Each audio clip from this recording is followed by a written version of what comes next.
नमस्कार। आज हम एक बहुत ही पुराने और गहरे ग्रंथ विज्ञान भैरव तंत्र में गोता लगाने वाले हैं। यहाँ एक ऐसा संवाद है जो हम सबके मन में कभी न कभी उठने वाले एक बहुत ही बुनियादी सवाल को छेड़ता है कि ये जो दुनिया हमें अपनी आंखों से दिखती है, क्या यही परम सत्य है? तो चलिए इस रहस्य को परत दर परत खोलने की कोशिश करते हैं। देखिए, शुरुआत ही होती है देवी की इस प्रार्थना से। और ये सिर्फ एक प्रार्थना नहीं, बल्कि सच को जानने की एक गहरी तड़प है।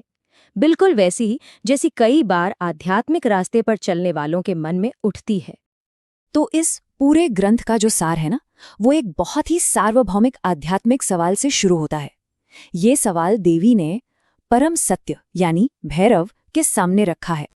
यही है देवी का मूल सवाल, और कह सकते हैं कि यही इस पूरी शिक्षा का केंद्र बिंदु है। कि भाई, एक तरफ हम कहते हैं कि परम सत्य एक है, अखंड है, उसे बांटा नहीं जा सकता, तो फिर दूसरी तरफ हम पूजा पाठ में, साधना में उसी सत्य को अलग अलग रूपों, अक्षरों और मंत्रों से क्यों भजते हैं? ये दोनों बातें एक साथ सच कैसे हो सकती हैं? अब देखिए, भैरव जो जवाब देंगे उसे समझने के लिए पहले हमें शक्ति के 3 स्तरों को समझना होगा। तंत्रों में दिव्य ऊर्जा के इन 3 स्तरों का जिक्र आता है और यही भैरव की पूरी बात का आधार है। चलिए इन 3 शक्तियों को जरा आसान भाषा में समझते हैं। सबसे ऊपर है पराशक्ति। ये वो अवस्था है जहां कोई भेद नहीं, सब कुछ एक है, शुद्ध चेतना।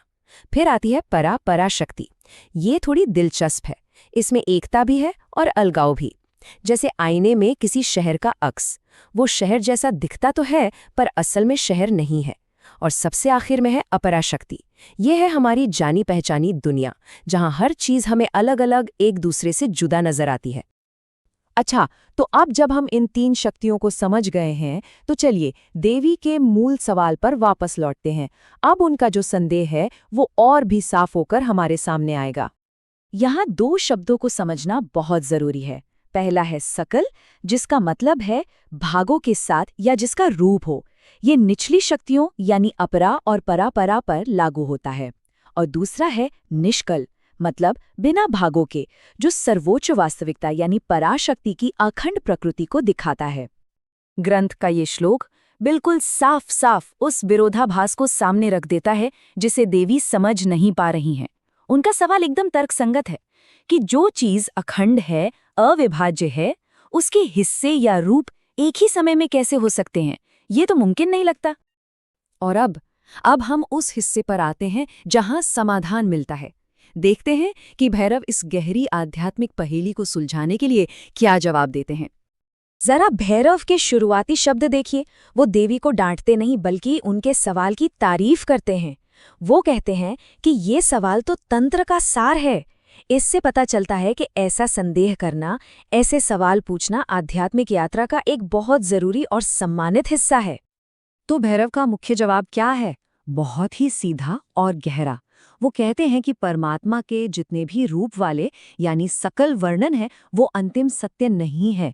वो तो सिर्फ साधन है, उस असली सत्य तक पहुंचने के लिए एक जरिया मात्र है। और इस बात को समझाने के लिए वो कमाल के उदाहरण देते हैं। भैरव कहते हैं कि इन रूपों को एक जादू के शो की तरह देखो, या एक सपने की तरह, या फिर जैसे आसमान में बादलों से कोई शहर बन गया हो। ये सब दिखने में सुंदर लगते हैं, मन को मोह लेते हैं, पर असलियत में ये टिकाऊ नहीं है। इन्हें एक खास मकसद से बनाया गया है। तो फिर ये रूप बनाए किसके लिए गए हैं?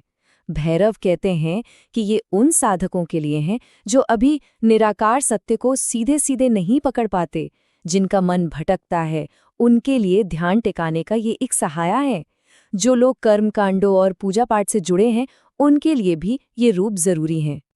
तो अब हम इस पूरी चर्चा के आखिरी हिस्से की तरफ बढ़ रहे हैं। उस परम सत्य को फिर से याद करते हैं जिसे भैरव ने देवी के सामने उजागर किया है। तो निष्कल क्या है?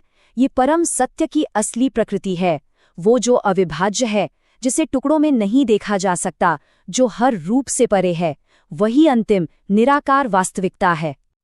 अगर इस पूरी बातचीत से सिर्फ एक बात याद रखनी हो तो वो ये है, सकल यानी जितने भी रूप हैं वो रास्ता हैं, मंजिल नहीं।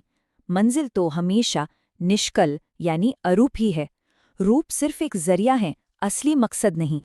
और आखिर में ये पूरी शिक्षा हमें एक गहरे सवाल के साथ छोड़ जाती है।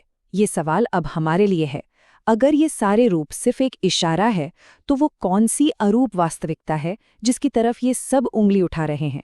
ये सवाल हमें अपनी आंतरिक खोज जारी रखने के लिए प्रेरित करता है।